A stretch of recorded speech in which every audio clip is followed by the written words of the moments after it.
des gens marqués sous le choc et il faut dire qu'il y a de quoi, vu ce qui s'est passé hier soir peu après 23 heures.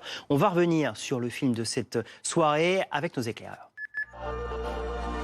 Et c'est Fanny Wegschneider qui nous rejoint. Bonjour Fanny, que sait-on exactement de ce qui s'est passé hier soir ? Eh bien, pour vous rendre compte de l'ampleur de ce qui se passe au Maroc, les autorités parlent tout simplement du séisme le plus important de l'histoire du royaume, depuis évidemment que les instruments d'enregistrement existent. Regardez sur cette carte ce qui s'est passé hier. Donc, on l'a dit, ça a commencé aux alentours de 23 heures cette nuit, ce séisme qui a pris naissance ici à Iguil. C'est là qui est situé l'épicentre. On est dans la province d'Alawa, située à une 50aine de kilomètres au sud-est de Marrakech, avec ce séisme de magnitude 7 sur l'échelle de Richter. Donc ça veut dire que c'est un séisme de grande puissance qui provoque donc d'importants dégâts au niveau de l'épicentre et de la région, raison pour laquelle à Marrakech, il y a eu beaucoup de dégâts, ces scènes de panique dont on a parlé, et puis également ce minaret de la place Jemaa el-Fna qui a été en partie dégradé. Et puis également, une magnitude 7, ça veut dire aussi des dégâts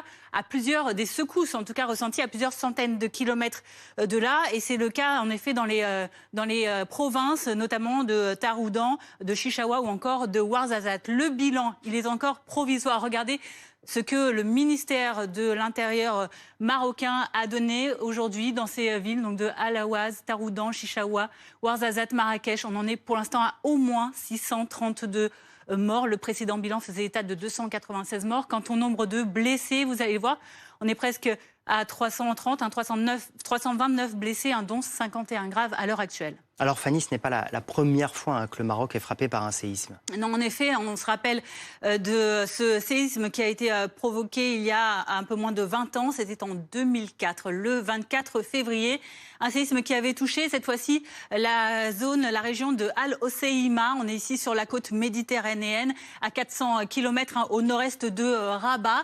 Et dans ce secteur, le 24 février, il y a eu un séisme de magnitude 6,3 qui avait donc fait 628 morts à l'époque, avec beaucoup de dégâts dans la région. Et puis, surtout, on l'a entendu avec les témoignages depuis ce matin, il y a ce séisme de 1960 qui est resté gravé dans la tête des Marocains. Ce séisme du 29 février qui avait une magnitude de 5,7 sur l'échelle de Richter et qui avait fait plus de 12 000 morts. Ça se passait du côté de Agadir. Agadir qui avait vu sa ville complètement détruite et un tiers de sa population. Ces 12 000 morts, c'est un tiers de la population qui avait été décimée à ce moment-là. Merci beaucoup Fanny pour toutes ces explications.